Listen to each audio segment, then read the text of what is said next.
What is up, guys? We are back with a reaction video. Today we're doing another Am I the Asshole reaction video. So you already know how it works. Like, comment, subscribe, share the video. First one, would I be the a-hole if I told my husband I won't allow his girl best friend to stay with us while she's in town? So she's 22, her husband is also 22, and he has a girl best friend. Let's call her Jane. Her husband met Jane when they were just kids, but Jane moved away last year of high school. She hasn't been back since, and she and husband have stayed in contact. I have never met her. She refuses to have any contact with me. She says that it makes her uncomfortable that I want to talk to her. A really close friend of him doesn't want to talk to his wife, like the most important person in his world.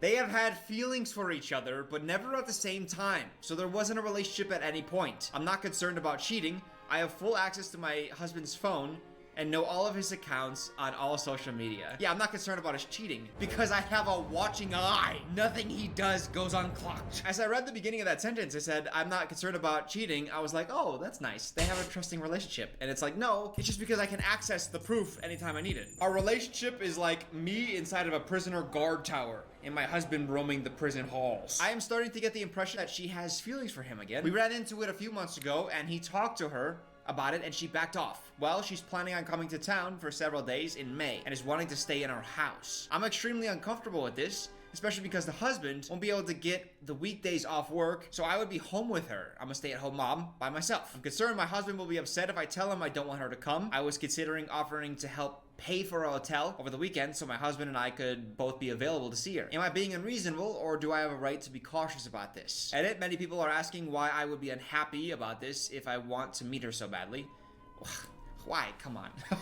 Come on. People are What? Like, you wanted to meet her so bad, you should be able to stay with you, okay? In your house. She's planning on staying for more than a week. That is very overwhelming time frame for a first interaction. Absolutely it is. Here's the odd thing, is that she and her husband are both 22 and married.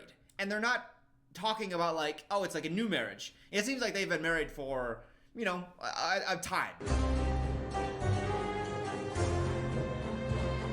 So maybe they got married when they were 20 or 21. And oh God, and when her last year of high school is when she moved away. She moved away last year of high school. So she moved away when she was probably 17, and then you probably started dating when you were either 17 or 18. To date, get engaged, and then get married, and then be into your marriage already? What do you guys think? I'm gonna let me throw it to you right away. I feel like this woman should comfortably be able to tell her husband, I don't think she should stay here. I don't know her. And you're just, if it was family, it's a different story. This is just a friend, and at some point, they've had feelings for each other. This is not the best way to do like a first meet and greet. Like, no. You should ease into this relationship. Not just, hey, I'm gonna stay with you for a week. Also, the husband's gonna be gone. So unless the wife and this girl hit it off, which seems unlikely, then it's just gonna be awkward under the roof for the week. Oh no.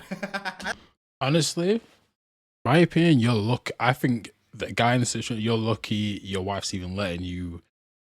Not that like your girl lets you do anything, right? You should be able to, but like the fact that she knows you guys had feelings for each other at one point, like, hey, in my opinion, you should probably cut this girl off. Let's be honest. Like, I'm just saying, like, from a practical, I know, like, guys, you know, guys want me to stick up for the guys and be like, look, you know, you should be able to, and you know, maybe my bias on that sense, maybe, but in terms of like a practical sense, you should not be in contact with this girl. Like, she clearly has feelings. I've seen girls like that before. When I had a girl, I've had girls around me like that before. Where you know they like it. It's like, if she's your wife, you gotta get rid of her. I don't care if she's your high school friend. Like, if she's, and plus she's saying she doesn't want to meet your wife because it'll be awkward. Like, you don't want to meet my wife. Like, she's your best friend. And you don't want to meet my wife. Yeah.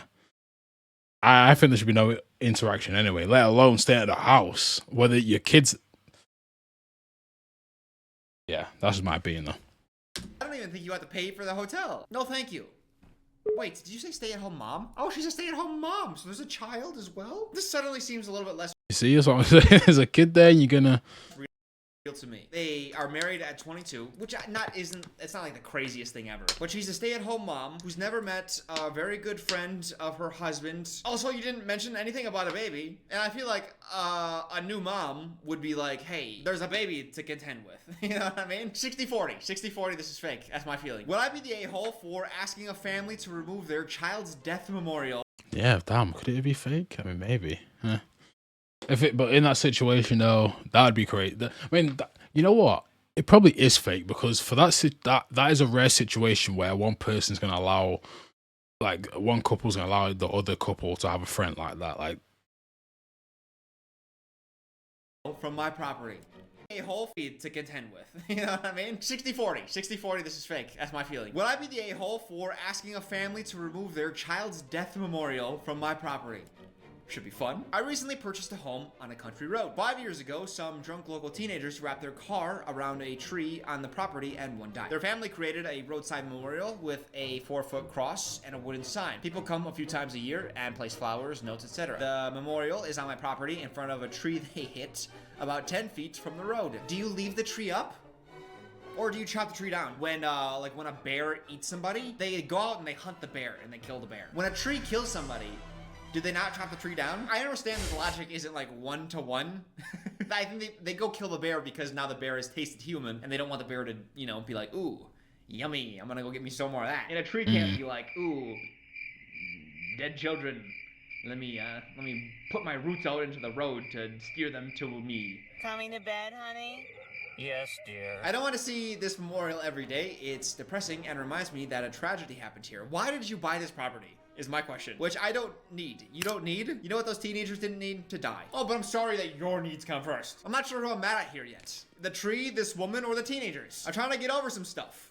What? I want this home to be a fresh, clean start. Why did you buy a haunted property then? We're not positive it's haunted, but there's a possibility. But I'm also sensitive to the kid's family and friends' feelings. Would I be the a-hole if I asked the family to take down the memorial? Why would you buy this property? I don't. That's the thing that gets me. yeah, imagine that conversation.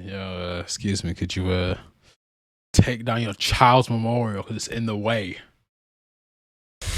It's like, did you not do your due diligence when purchasing a property? It's a huge commitment. Finding out who died there in the past feels like something you should be doing. It does feel disrespectful to, take down a memorial. Listen, this place that I'm in now, so great. No gun violence yet. When the last gun violence took place at my last place, there's a big shootout on the 4th floor. Like, it was like right around that time where I had to renew my my lease. Usually rent goes up every month by a certain percentage, but it had gone down like by a decent amount because of all the gun violence. And everyone was leaving, and they're like, we need to try to keep tenants as happy as possible. And I accepted. I stayed. If I had stayed and experienced more gun violence, more shootouts, perhaps on the 3rd or 2nd floor, I have no right to complain because I knew what I was signing up for. Thinking back, what was I thinking? It doesn't matter. I'm still living, right? You purchased this property fully knowing that there was a horrible accident here. All right? You're lucky it's just a memorial. You're lucky there's not like creaks in your attic. And you're like, oh, wait, what's this noise?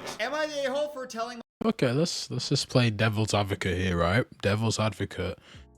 Realistically, he owns the property, so he could just be like, look, go get rid of that. You know, sorry. You know, I own the property now. It's gotta go. He could do that. Technically, he probably could. But yeah, maybe just, I don't know. You can't, I don't know, because if someone really wants to buy that house, right? I mean, what are you gonna, you have to move it eventually. So I don't know. I really don't know. You guys, let me know your thoughts in the comments below, though. You tell me what you would do. I'm for the first one as well, because the first one, that even being a scenario is very rare and crazy, right? The one about the girl, best friend, whatever. But look, let me know your thoughts in the comments below for more. Come back, because I enjoy doing these. Thanks for watching.